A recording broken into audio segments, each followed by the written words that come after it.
Muy bien, ven, estamos de regreso y nosotros ahora vamos a dar paso a nuestro bloque psicológico-psiquiátrico. En esta oportunidad nos encontramos con la psiquiatra Erika Morales, quien es representante especialista también en la clínica Excelentemente. Vamos a tocar el tema del autismo, así que vamos a prestar mucha atención. Doctora, buenos días, ¿cómo está? Bienvenida. Buenos días. Buenos días, doctora. Vamos a hablar acerca del autismo y también que, bueno, a lo largo digamos, de quizás en este último tiempo, ya hay mucha más información, ¿verdad? Entonces también hay muchos más mitos quizás para poder desmentir también. Pero quisiéramos empezar sabiendo exactamente qué es el autismo. Uh-huh. El autismo es un trastorno, un problema del neurodesarrollo que habitualmente se diagnostica en los primeros años de vida. Hay que también tener en cuenta que va a tener características distintas, en algunos van a ser más acentuadas un tipo de características y en otros pacientes otro tipo de características. Uh-huh. Y digamos, el autismo es una condición, es una enfermedad. ¿Cómo es que o por qué una persona o un niño desarrolla el autismo? Inicialmente era considerado como un trastorno infantil y posteriormente ya se le calificó como una condición alterada del neurodesarrollo. Uh-huh. Actualmente se manejan ambas definiciones. Un niño se dice que desarrolla esta condición a partir de factores que influencian en él. Pueden ser factores genéticos principalmente, también factores ambientales como la edad de los padres, el haber recibido. Hay algunos medicamentos que se han vinculado con el desarrollo del autismo. También el tener, como anteriormente dije, el tener familiares que hayan tenido esta condición predispone. Uh-huh. Y digamos, doctora, por ejemplo, porque también hay distintos niveles o grados, o cómo se va seleccionando, digamos, o cómo se va encasillando, ¿no? Sí, hay distintos, más que niveles, Uh-huh. se ve cuán funcional es el niño al que se le está diagnosticando. Hay que recordar que es muy importante el diagnóstico temprano y ahí se pueden establecer cuáles son, en el caso de este paciente, las principales disfunciones o debilidades que presenta en el momento del diagnóstico. Y en función a eso es que se da un tratamiento. Es importante también recordar que a lo largo del tiempo, estos síntomas que algunos pueden ser muy pronunciados en los primeros años de vida, ya en la niñez o en la adolescencia pueden ir atenuándose significativamente. Incluso algunos pacientes que podían tener síntomas más graves de niños, en la adultez ya los dejan de tener e incluso algunos no cumplen criterios ya para el diagnóstico. Uh-huh. Y doctora, por ejemplo, porque también se tiene mucho como quizás un mito, ¿no? En los papis quizás, y de todas maneras, no solamente del autismo, sino de distintas enfermedades que pueden, o algunas patologías que se piensa que pueden ocurrir por las vacunas. Sí, hace más o menos poco más de 20 años hubo un estudio publicado en una revista muy reconocida internacionalmente, donde se asoció el autismo a la vacuna, a una de las vacunas que se pone en el programa normal de vacunación de los niños. Esto fue muy controvertido. Posteriormente se vio que este estudio tenía conflictos de intereses y también se procedió a retirar este estudio. Incluso hubo una denuncia, hubo un proceso por este estudio que fue publicado. Finalmente esto se desmintió, pero a pesar de que ya pasó hace muchos años, la revista también retiró el estudio. Quedó esta idea en la población. Es así que hay muchas personas que acuden a consulta y piensan que alguna de las vacunas que pusieron a sus niños es la causante de que ellos estén desarrollando un autismo. Y no es así. Es importante hacer hincapié en esto, que posteriores estudios sólidos, sin conflictos de intereses, demostraron que no hay relación entre las vacunas y el trastorno del autismo. Ujú. Y digamos, doctor, también con respecto a la medicación, ¿no? Porque siempre hablamos y quizás para los papis es un tema bastante delicado cuando en algún momento eh, se les indica que los pequeños pues tienen que ser medicados, ¿no? En el autismo también van a recibir quizás algunos pequeños algún tipo de medicación y esto exactamente para qué sería. Depende de cómo evaluemos al paciente en ese momento. Hay algunos pacientes con problemas de hiperactividad, inatención, concomitantemente con el autismo. Y también hay pacientes que van a presentar síntomas de tristeza o síntomas depresivos concomitantemente con el autismo. Entonces, si se va a dar medicación, es específicamente para estos síntomas. En general, lo que podemos concluir es que si el paciente con un problema de autismo está teniendo síntomas que están siendo muy severos en su desarrollo, que le están impidiendo su desarrollo, su interacción con el medio ambiente, en ese momento el médico, el psiquiatra puede considerar el, puede considerar el dar medicación. Aquí también es importante hacer la precisión. Dentro de la psiquiatría hay una subespecialidad que es la de niños y adolescentes o infanto-juvenil.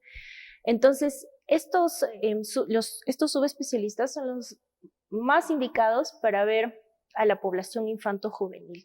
Sin embargo, sabemos que por la disponibilidad local, estos subespecialistas están más concentrados en la capital.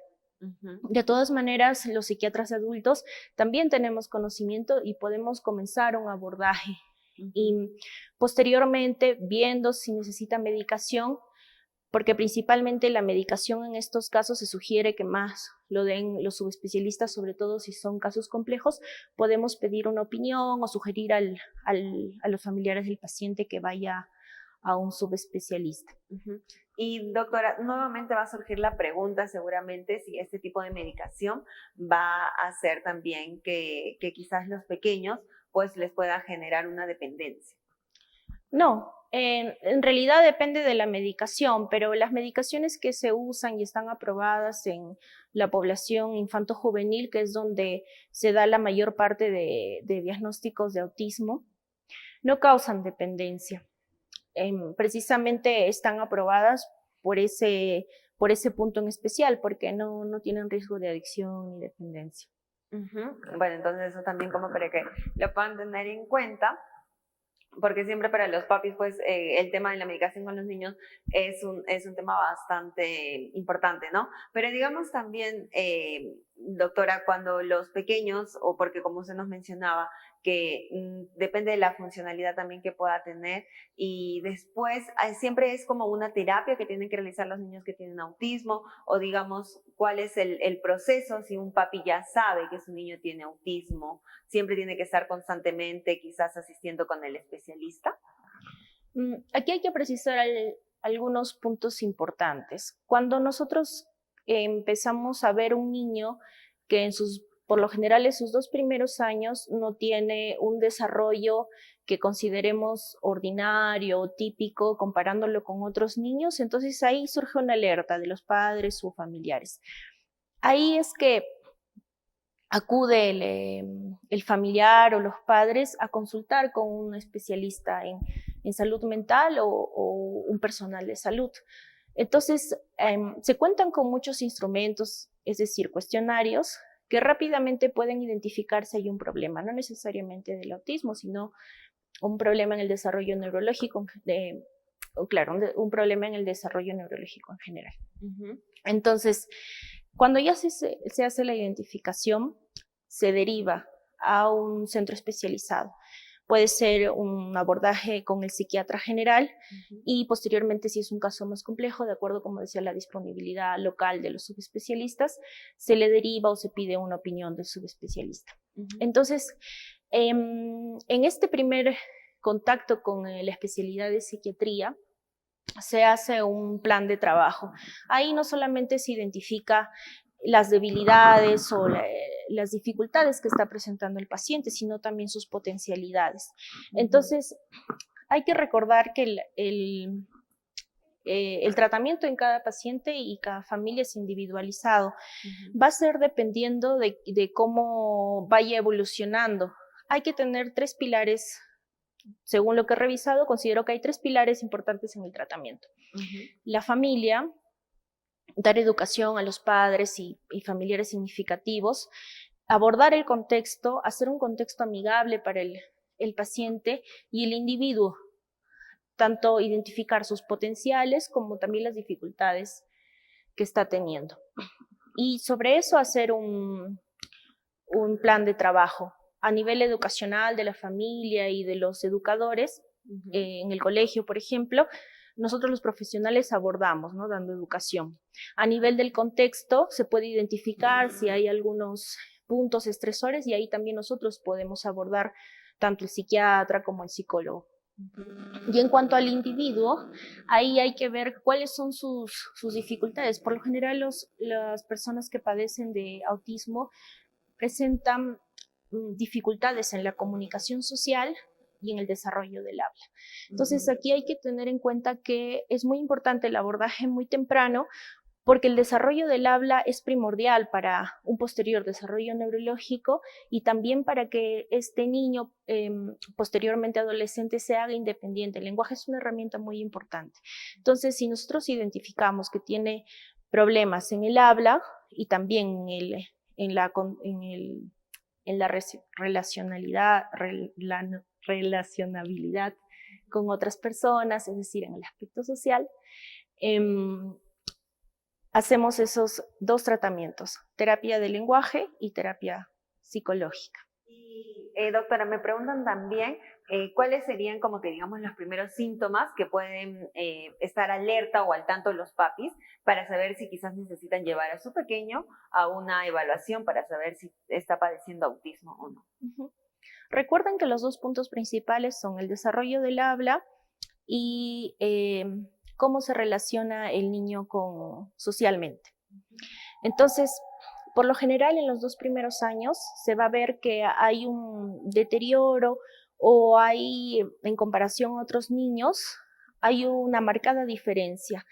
El niño no está alcanzando a decir sus primeras palabras, sus primeras frases, habitualmente como lo hacen otros niños en la edad esperada, y también al momento de relacionarse socialmente no lo están logrando. Por ejemplo, no sonríen al papá o a otras figuras significativas, a la madre, a los tíos, al momento de interactuar, de intercambiar miradas, no enfocan la mirada, o también puede ser que parece que estuvieran solamente en su mundo. Incluso hay algunos padres que describen que parece que no tuvieran audición.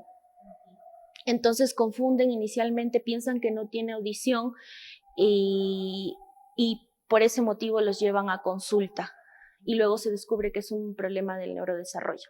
Entonces, esas son las 2 pautas importantes, que incluso en su primer y segundo año se esté observando que el niño no interactúa socialmente de la manera adecuada y que esté teniendo problemas para el desarrollo del habla a comparación de los niños que son de su edad. Muy bien, entonces esto es para que lo puedan tener en cuenta también.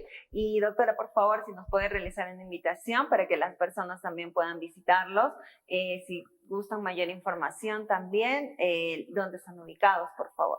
Sí, estamos ubicados en la clínica Excelentemente, que es en el Jirón Ravaliati, no preciso exactamente el número, pero es en el Jirón Ravaliati, que es justamente detrás de la emergencia de salud.